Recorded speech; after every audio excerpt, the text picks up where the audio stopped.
5 steps में करते हैं हम खाना डाइजेस्ट। इस वीडियो में ऐसी एक्सप्लेनेशन दूंगा कि फिर कभी नहीं भूलोगे डाइजेस्टिव सिस्टम के बारे में। तो बच्चों इस वीडियो को एंड तक जरूर देखना और अगर वीडियो पसंद आए तो लाइक और सब्सक्राइब जरूर करना। तो चलिए मैं आपको बॉडी के अंदर फूड की जो जर्नी है वो दिखाता हूँ। सबसे पहला स्टेप है इंजेशन, यानी माउथ में फूड की एंट्री। सबसे सिंपल यही स्टेप है। जो भी फूड टेस्टी दिखा बस उसे उठाकर मुंह में डालना है, राइट। सेकंड स्टेप है डाइजेशन, यानी खाने को पचाना। यहां ध्यान रखने वाली बात यह है कि डाइजेशन का प्रोसेस माउथ में ही स्टार्ट हो जाता है। टीथ यूज करके हम फूड को स्मॉल पीसेस में ब्रेक डाउन करते हैं। सैलिवरी ग्लैंड्स फिर सलाइवा प्रोड्यूस करती है जो वाटरी लिक्विड होता है और फूड को वेट कर देता है। फूड के स्मॉल पीसेस और सलाइवा को हम टंग यूज करके मिक्स करते हैं। अब हम इस रिजल्टेंट मिक्सचर को इजीली स्वॉलो कर सकते हैं।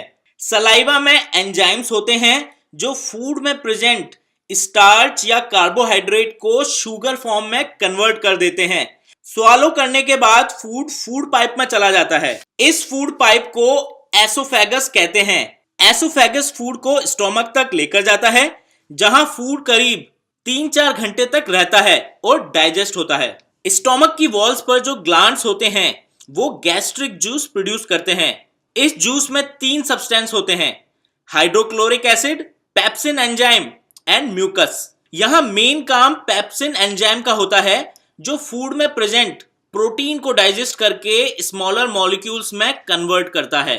हाइड्रोक्लोरिक एसिड क्या काम आता है? पेप्सिन एंजाइम केवल एसिडिक मीडियम में ही काम करता है और हाइड्रोक्लोरिक एसिड गैस्ट्रिक जूस को एसिडिक बनाता है ताकि पेप्सिन प्रोटीन को प्रॉपर्ली डाइजेस्ट कर पाए। और हाँ, ये फूड में प्रेजेंट बैक्टीरिया को भी किल करता है। म्यूकस क्या काम आता है? म्यूकस स्टोमक की इनर लाइनिंग्स को हाइड्रोक्लोरिक एसिड से प्रोटेक्ट करता है, अदरवाइज स्टोमक के सरफेस पर इरोजन हो जाएगा और अल्सर्स फॉर्म हो जाएंगे। आगे बढ़ते हैं बच्चों। अब ये पार्शियली डाइजेस्टेड फूड एंटर करता है स्मॉल इंटेस्टाइन में। स्मॉल इंटेस्टाइन 6.5 मीटर्स का एक नैरो पाइप है जो कॉइल फॉर्म में अरेंज्ड रहता है। स्मॉल इंटेस्टाइन में फूड का डाइजेशन कंप्लीट हो जाता है। फूड में present carbohydrates, protein and fat सबका फाइनल डाइजेशन यही होता है। स्मॉल इंटेस्टाइन से कनेक्टेड होते हैं लिवर और पैनक्रियाज। लिवर एक सब्सटेंस रिलीज करता है जिसे बाइल कहते हैं, जो लिवर में गॉल ब्लैडर में स्टोर्ड रहता है। बाइल नेचर में एल्कलाइन होता है एंड इसमें सॉल्ट्स होते हैं जो फूड में प्रेजेंट फैट्स को स्मॉल पार्टिकल्स में ब्रेक कर देते हैं ताकि एंजाइम्स इन्हें इजीली डाइजेस्ट कर पाए। ये एंजाइम्स पैनक्रियाज से स्मॉल इंटेस्टाइन में आते हैं और ये एल्कलाइन मीडियम में ही वर्क करते हैं।